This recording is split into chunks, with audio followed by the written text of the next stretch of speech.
Hello friends, BPSC industrial project manager के economic syllabus में आपका स्वागत है। इसमें हम लोग अभी fourth point fiscal system cover करने वाले हैं। इसके पहले हमने वीडियो बनाया था सेकंड पॉइंट, जो कि इंडियन इकोनॉमिक्स एंड प्लानिंग के ऊपर है। इसके अंदर हम लोगों ने पार्ट 2 और 2B बनाया था, जो कि इंडियन इकोनॉमी से लेकर सर्वोदय प्लान तक कवर कर रहा था।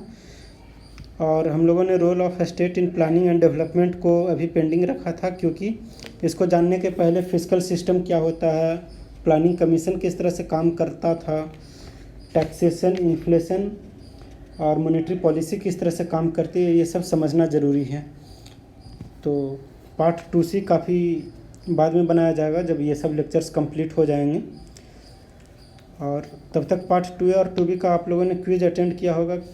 आप अपने मार्क्स कमेंट बॉक्स में लिख सकते हैं, ताकि आपका परफॉर्मेंस असेस हो सके और लोगों से कंपेयर हो सके। ये अनलिमिटेड अटेम्प्ट है और आपका कोई भी लॉगिन आईडी वगैरह नहीं मांगा जा रहा है उसमें, इसलिए आप free of cost, free of tension bar bar attempt कर सकते हैं और सीख सकते हैं। उस पर भी अगर क्लेरिफिकेशन कुछ चाहिए होगा तो फिर आप चाहेंगे तो मैं टेस्ट, मतलब जो क्विज टेस्ट है उसके अलग से वीडियो बना दूंगा। जो सेकंड पॉइंट के बाद आता है third point, NITI Aayog. NITI Aayog easy topic है, तो इसको हम बाद में कभी देख लेंगे। Fourth point is fiscal system, जिसका लेक्चर अभी शुरू हो रहा है।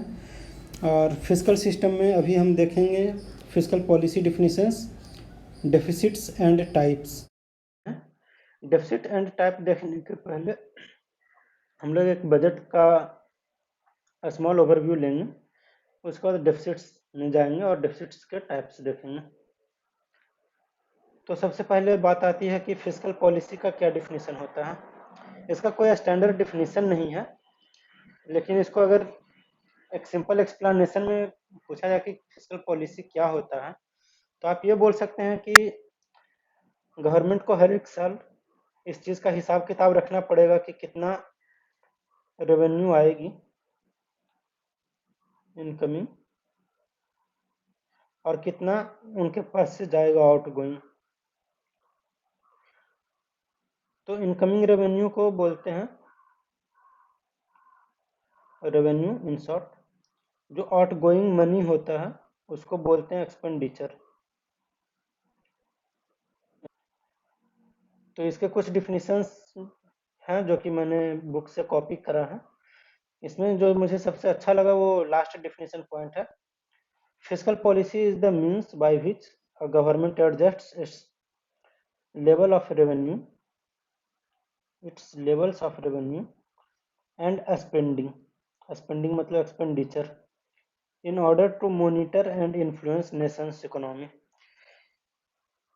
इसको स्लाइटली मैं एक्सप्लेन कर रहा हूँ, बहुत ज़्यादा डेप्थ में अभी जाने की ज़रूरत नहीं है, क्योंकि जब आगे आप मॉनेटरी पॉलिसी पढ़ेंगे तो आपको दिखेगा कि मॉनेटरी पॉलिसी से आरबीआई किस तरह से कंट्रोल कर रहा है, और उसी के साथ साथ हम लोग थोड़ा थोड़ा देखते जाएंगे कि फिस्कल पॉलिसी से गवर्नमेंट किस तरह से कंट्रोल करती है। इन ब्रीफ अभी बता दूं कि देश में महंगाई कितनी बढ़ेगी और देश में कितने लोगों को रोजगार मिलेगा, कौन सा सेक्टर कितना बूम करेगा, कौन सा सेक्टर कितना डाउन होगा, ये सब दो लोग मिलकर के डिसाइड करते हैं। एक है गवर्नमेंट खुद और दूसरा है आरबीआई। आरबीआई भी एक गवर्नमेंट के थ्रू ऑथोराइज्ड बॉडी है, ये आरबीआई एक्ट के थ्रू बना था। और गवर्नमेंट जो पॉलिसीज बनाती है ये सब महंगाई को कंट्रोल करने के लिए और देश की इकोनॉमी को चलाने के लिए, एक तरह से बोला जाए ओवरऑल, उसको कहते हैं फिस्कल पॉलिसी। और आरबीआई के पास भी एक टूल है जिसको कहते हैं मॉनेटरी पॉलिसी। तो दोनों के पास अपने अपने हथियार हैं, दोनों एक चेक एंड बैलेंस बना करके चलते हैं और देश की इकोनॉमी ये दोनों कंट्रोल कर रहे हैं। गवर्नमेंट एक डायरेक्ट जो कंट्रोल कर रही है वो फिस्कल पॉलिसी के थ्रू, और आरबीआई जो डायरेक्ट कंट्रोल कर रही है वो मॉनेटरी पॉलिसी के थ्रू। हालांकि ये ध्यान रखिएगा आरबीआई एक गवर्नमेंट बॉडी है। तो पहले आरबीआई काफ़ी ज़्यादा इंडिपेंडेंट थी, अभी मोदी गवर्नमेंट ने धीरे धीरे कुछ कुछ चेंजेस ला करके रघुराम राजन जी को जब हटाया उस समय के आसपास से देखा जाए, मतलब 2017 के आसपास से, तो गवर्नमेंट का इंटरफेरेंस थोड़ा सा आरबीआई पे ज़्यादा बढ़ना शुरू हो गया था। ओके, सो गवर्नमेंट किस तरह से पॉलिसीज बनाती है, तो गवर्नमेंट का काम होता है बजट बनाना। हर एक बजट के लिए कितना मनी उनके पास आ रहा है और कितना मनी उनके यहाँ से जा रहा है, उन चीज़ों का हिसाब रखते हैं। मनी जो गवर्नमेंट के पास आती है मोस्टली इनकम टैक्स, इसके बाद इनडायरेक्ट टैक्सेस जो कि जीएसटी है। जीएसटी आगे आपको पढ़ने के लिए मिलेगा इसी सिलेबस में।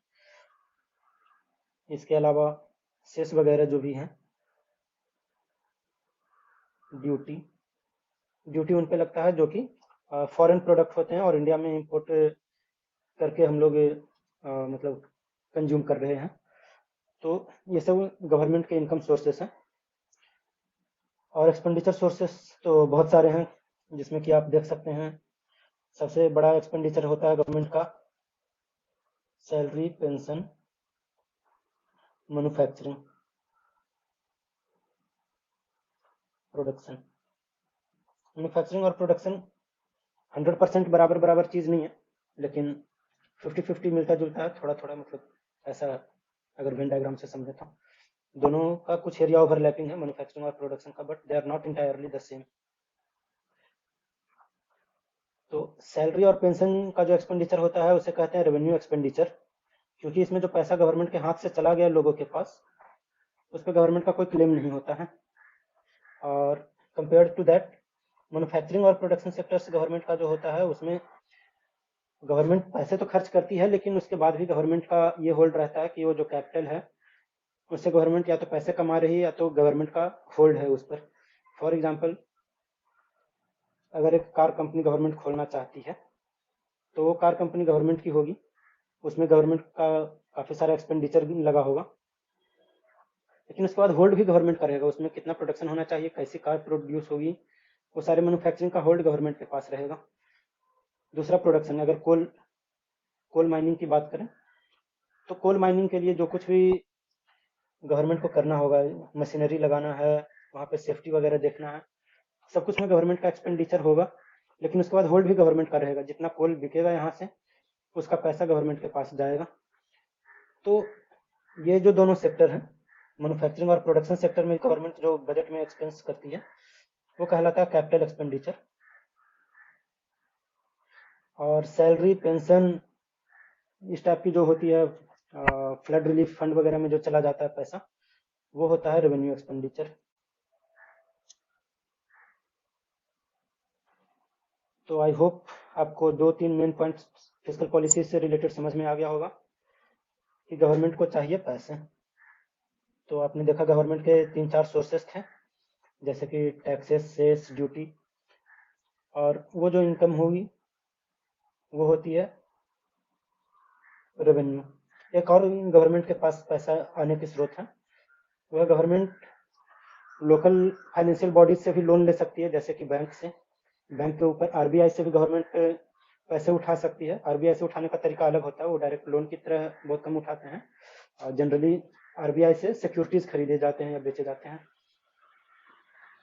तो आपने फर्स्ट जो देख लिया था टैक्स वगैरह, ये फ्रेश रेवेन्यू है, इसमें गवर्नमेंट को कुछ सोचना नहीं है, कुछ वापस नहीं करना होता है, टैक्सेस, ड्यूटी वगैरह। जो गवर्नमेंट के पास दूसरा सोर्स ऑफ रेवेन्यू होता है वो सिक्योरिटी होता है। सिक्योरिटी को सेल या बाई करते हैं। जो तीसरा मेजर सोर्स होता है वो होता है फॉरेन इन्वेस्टमेंट या डेट, इन्वेस्टमेंट या डेट। जब फॉरेन इन्वेस्टमेंट किसी चीज़ में हो रही होती है तो वो अपना इन्वेस्ट करते हैं और एक इंफ्रास्ट्रक्चर खड़ा करते हैं। ये गवर्नमेंट के लिए एक प्रॉब्लमेटिक थिंग नहीं है, जबकि फॉरेन डेट एक मेजर प्रॉब्लमेटिक थिंग होता है। फॉरेन डेट मतलब जैसे कि आईएमएफ से लोन लेना पड़ता है या फिर किसी भी दूसरे कंट्री से गवर्नमेंट लोन लेती है, तो वो सब फॉरेन डेट में आता है। तो this is a major burden for government. इसके आगे देखेंगे कि गवर्नमेंट का एक्सपेंडिचर किन चीज़ों में होता है। तो 2 मेजर सेक्टर्स मैंने बता दिए थे, एक तो सैलरी पेंशन वगैरह था जो कि रेवेन्यू एक्सपेंडिचर था, और दूसरा मैन्युफैक्चरिंग प्रोडक्शन था जो कैपिटल एक्सपेंडिचर था। इसके अलावा अगर देखा जाए रेवेन्यू एक्सपेंडिचर का एक और मेजर पोर्शन, तो वो है foreign debt plus interest repayment. तो गवर्नमेंट के पास जो भी पैसे आते हैं विदेश से एज ए लोन, उसको इंटरेस्ट के साथ चुकाना पड़ता है। तो this is a major burden on government कि इस चीज़ को कैसे कम रखा जाए, और हम आगे डिस्कस करेंगे इस चीज़ के बारे में डेफिसिट्स जब पढ़ेंगे। तो अभी आपको ये समझ में आ गया होगा कि फिस्कल पॉलिसी में गवर्नमेंट क्या करने वाली है। एक तो इनकम का सोर्सेस को बैलेंस करेगी और एक्सपेंडिचर के सोर्सेस को बैलेंस करेगी, और ये सारे चीज़ों को बैलेंस करने के लिए टैक्स रेट्स, ड्यूटी रेट्स, कितना लोन लेना है, कितना इंटरेस्ट पेमेंट करना है एक पर्टिकुलर ईयर में, इन सब चीज़ों का एक प्लान बनता है, खाका बनता है, दैट इज फिस्कल पॉलिसी। इसमें से जो भी आपको डेफिनेशन अच्छा लगे आप उसको नोट डाउन कर सकते हैं। मुझे अगर देखा जाए पर्सनली तो ये डेफिनेशन अच्छा लगा था। Second point is budget. Deficit को समझने के पहले थोड़ा सा बजट को समझ लेना जरूरी है। जब भी बजट देते हैं तो इसमें 2-3 डेटा दिया जाता है। तो ये 3 मेन कंपोनेंट्स हैं जो कि बजट का डेटा होता है, और इन सभी डेटा को article 112 of constitution of India के तहत पार्लियामेंट में रखा जाता है, दोनों सदनों में, हर एक फाइनेंशियल ईयर में। तो अभी देखते हैं एक्चुअल डेटा क्या होता है। एक्चुअल डेटा ये होता है कि हमने पिछले फाइनेंशियल ईयर में कितना खर्च किया था, कितना बचत किया, कितना हमारी आय हुई, कितनी व्यय हुई। So you can say this is accounted. जो गवर्नमेंट के पास पक्का, जिसको कहते हैं पक्का रसीद होना, कि पक्का रसीद है कि कितना इनकम हुआ और कितना आउट गो हुआ, इनकम एंड एक्सपेंडिचर का जो पक्का रसीद हुआ वो एक्चुअल डेटा में दिखता है। इसके बाद होता है प्रोविजनल डेटा, जिसको कहते हैं प्रोविजनल एस्टिमेट। भी प्रोविजनल एस्टिमेट वो होता है जिसमें कि हम ये अनुमान लगाते हैं कि इस साल हमने लगभग कितना रेवेन्यू कमाने का उम्मीद है और कितना जाने वाला है। This is for present financial year, this is for past financial year, and then the budgetary data. Budgetary data वो होता है जिस पर सबसे ज़्यादा हाइप होता है अभी जनवरी का महीना जब मैं ये वीडियो रिकॉर्ड कर रहा हूँ, और अब जल्द ही अगले फाइनेंशियल ईयर के लिए बजट प्रस्तुत किया जाएगा फाइनेंस मिनिस्टर के द्वारा। तो उसमें क्या होगा कि ये कमिंग फाइनेंशियल ईयर का बजट होगा, और उसमें एक एस्टिमेट दिया जाएगा कि अगले साल हम लोग इनकम के सोर्सेस को किस तरह से मॉडिफाई करने वाले हैं और एक्सपेंडिचर के सोर्सेस को किस तरह से मॉडिफाई करने वाले हैं, किस सेक्टर में कितना हम लोग एक्सपेंडिचर करने वाले हैं। इसलिए आप देखेंगे हर एक साल बजट में जो पब्लिक का 2 मेजर कंसर्न रहता है।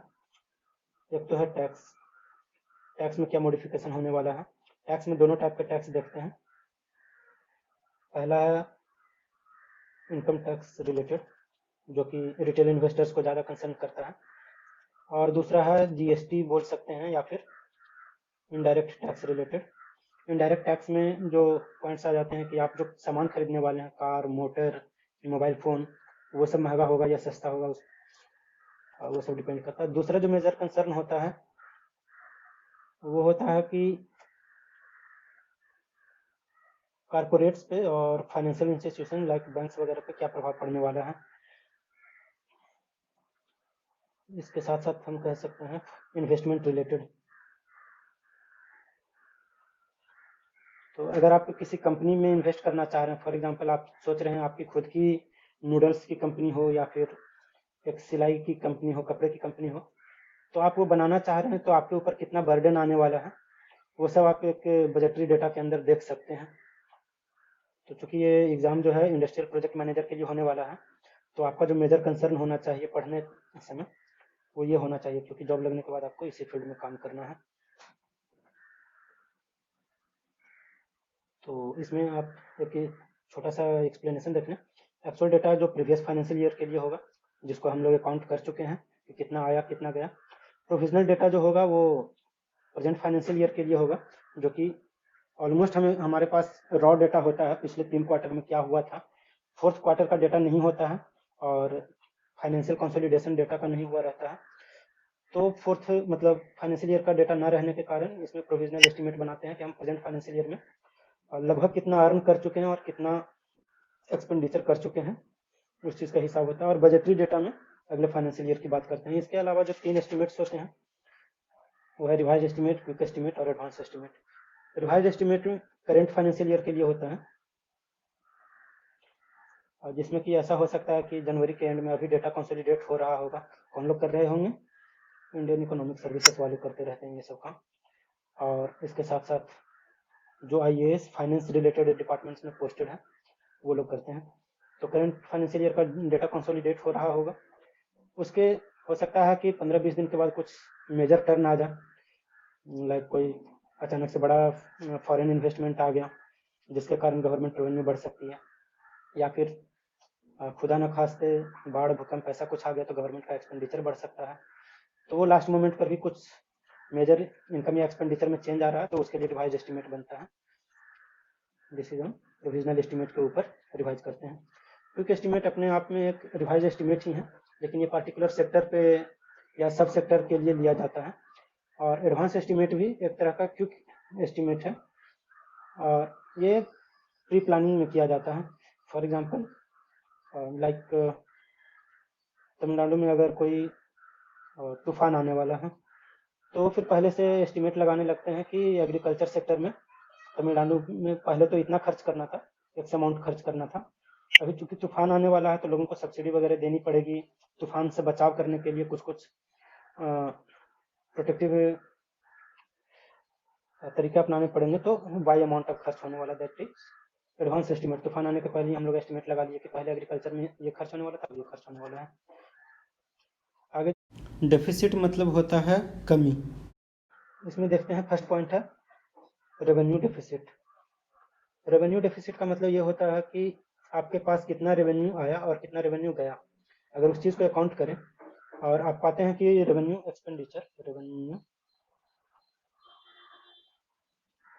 एक्सपेंडिचर आपका रेवेन्यू इनकम से अधिक है, इसको इनकम नहीं बोलना चाहिए, बेसिकली टेक्निकल लैंग्वेज में रेवेन्यू रिसीट बोलना चाहिए। पी नहीं पढ़ते हैं इसमें, ये ध्यान रखिएगा, तो रिसीट सिर्फ पढ़ते हैं, पी को ऑमिट कर दिया जाता है। तो अगर रेवेन्यू एक्सपेंडिचर रेवेन्यू रिसीट से अधिक है तो क्या होगा, जिस अमाउंट से अधिक है वो होगा रेवेन्यू डिफिसिट। गवर्नमेंट ने फॉर एग्जांपल 150 लाख करोड़ खर्च कर दिए और 120 लाख करोड़ ही गवर्नमेंट के पास आ पाया, तो क्या होगा, 30 लाख करोड़ का रेवेन्यू डिफिसिट बनेगा। नेक्स्ट पॉइंट है इफेक्टिव रेवेन्यू डिफिसिट। ये रेवेन्यू डिफिसिट में से वैसे कंपोनेंट को घटा देते हैं जो कि कैपिटल एसेट जनरेट करने के लिए एक्सपेंडिचर की जा रही है। ये FRBM एक्ट 2012 के थ्रू लाया गया था। जो गवर्नमेंट का एक्सपेंडिचर होता है वो 3-4 मेजर सेक्टर्स मैंने बताया था, जिसमें पहला था सैलरी पेंशन, दूसरा फ्लड के जगह पर डिजास्टर लिख देता हूँ,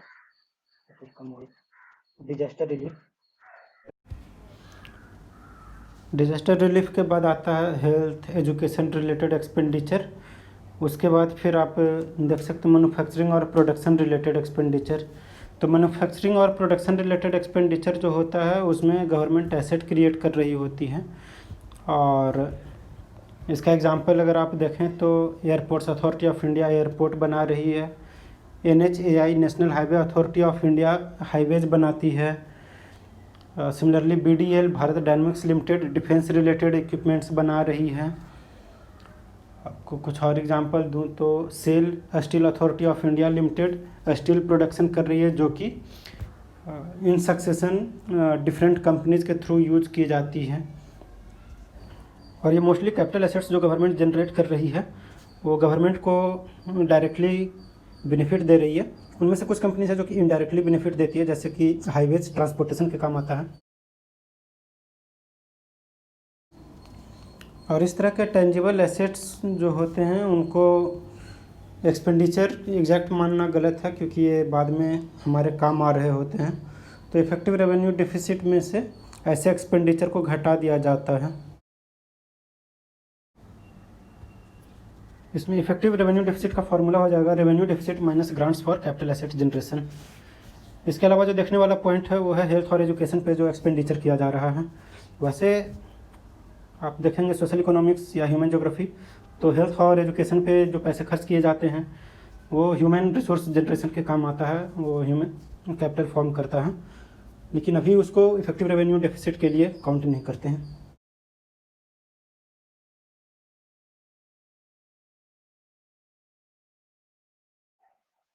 और जो बेसिक लॉजिक है, इफेक्टिव रेवेन्यू डेफिसिट कब दिखेगा, वो भी तभी दिखेगा जब रेवेन्यू डेफिसिट रहेगी। रेवेन्यू डेफिसिट कब रहता है, जब रेवेन्यू एक्सपेंडिचर अधिक रहता है। तो आप कह सकते हैं कि ये टोटल अमाउंट अगर x प्लस वाई है और ये टोटल अमाउंट z है, तो रेवेन्यू डेफिसिट जो होगा वो होगा x plus Y minus Z, और इफेक्टिव रेवेन्यू डेफिसिट जो होगा वो x माइनस जेड होगा। इसमें y को अकाउंट नहीं करेंगे। आई थिंक ये क्लियर होगा। नेक्स्ट आते हैं फिस्कल डेफिसिट में। फिस्कल डेफिसिट काफ़ी ईजी है। इसमें पहले हम लोग रेवेन्यू डेफिसिट में रेवेन्यू रिसीट और रेवेन्यू एक्सपेंडिचर को कंपेयर कर रहे थे। फिस्कल डेफिसिट में टोटल एक्सपेंडिचर और टोटल रिसीट को कंपेयर करेंगे। अगर टोटल एक्सपेंडिचर ज़्यादा है तो जिस अमाउंट से ज़्यादा होगा उस अमाउंट को फिस्कल डेफिसिट बोलेंगे। इसमें एक और पॉइंट ध्यान में रख लीजिएगा, सरप्लस।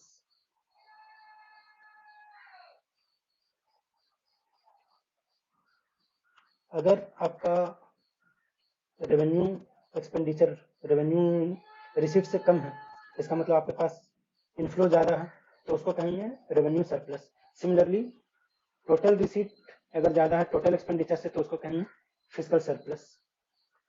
तो ये पॉइंट भी क्लियर है। सरप्लस वर्ड जो है रेवेन्यू या फिस्कल के साथ यूज किया जा सकता है, और बाकी टर्म्स वही रहेंगे।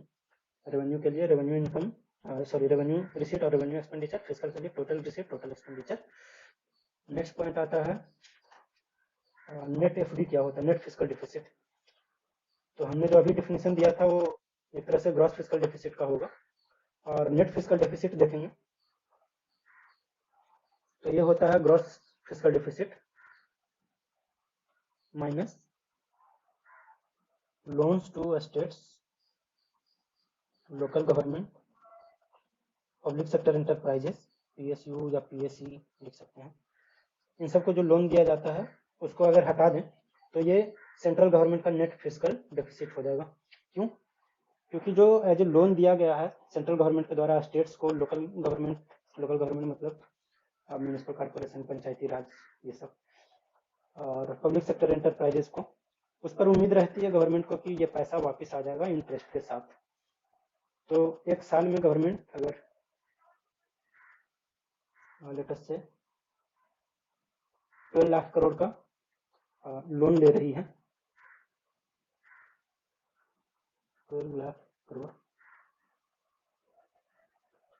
का जो भी है लोन लिया है, या फिर जो भी है, मतलब आप gross fiscal deficit government count कर रही है, उसमें देख रही है कि अगर 10 लाख करोड़ गवर्नमेंट ने डिफरेंट यूनिट्स को दे रखा है लोन पर, तो इस पर उम्मीद है कि ये पैसे तो ये लोग दे देंगे।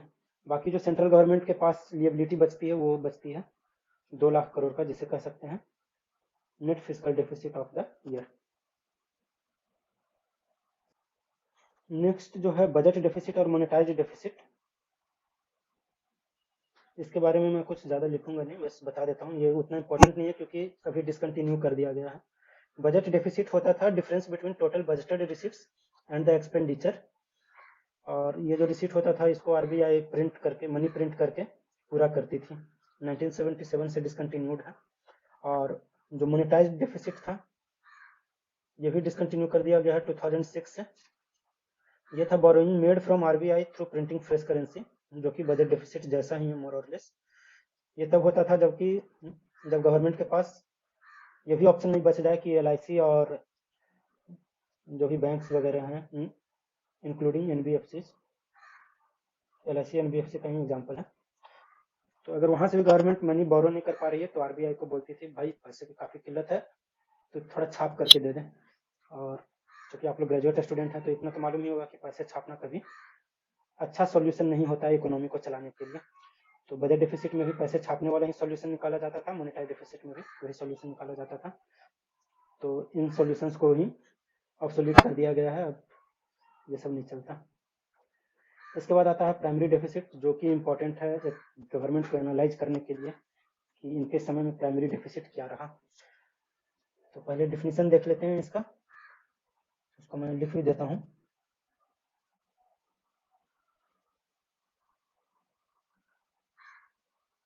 तो प्राइमरी डेफिसिट होता है difference between physical deficit and interest payment. इसका कहने का मतलब ये हुआ कि एक पार्टिकुलर फाइनेंशियल ईयर में फिजिकल डेफिसिट अगर कुछ एक्स अमाउंट था, उसमें से जो भी गवर्नमेंट को इंटरेस्ट पे करना है उसको माइनस कर दिया जाए, तो जो बचेगा वो प्राइमरी डेफिसिट होगा। ध्यान में रखिएगा कि जो गवर्नमेंट का टोटल डेफिसिट होगा उसमें एक कंपोनेंट होगा जो होगा कि इंटरेस्ट पेमेंट। इंटरेस्ट पेमेंट क्या होगा कि गवर्नमेंट इस साल वो लोन नहीं ली है, वो पिछले साल गवर्नमेंट ने लोन लिया होगा, या तो सेम गवर्नमेंट ने या पिछले गवर्नमेंट ने, तो उसका इंटरेस्ट है जो कि इस साल पे करना है, तो वो भी डेफिसिट में दिखेगा। तो इस साल का जो फ्रेश डेफिसिट होगा वो क्या होगा, वो एक्स कंपोनेंट माइनस ये वाई कंपोनेंट होगा। नेक्स्ट देखते हैं डेफिसिट फाइनेंसिंग। ये तब करना पड़ता है जब गवर्नमेंट के पास एडिक्वेट पैसे बचते नहीं हैं एक्सपेंडिचर करने के लिए। When government revenues are not adequate for financing its expenditure, it resorts to having the gap filled through printing of fresh currency by RBI। This is called deficit financing. तो ऐसा emergency situation जैसे कि welfare सफ़र कर रहा हो तब करते हैं।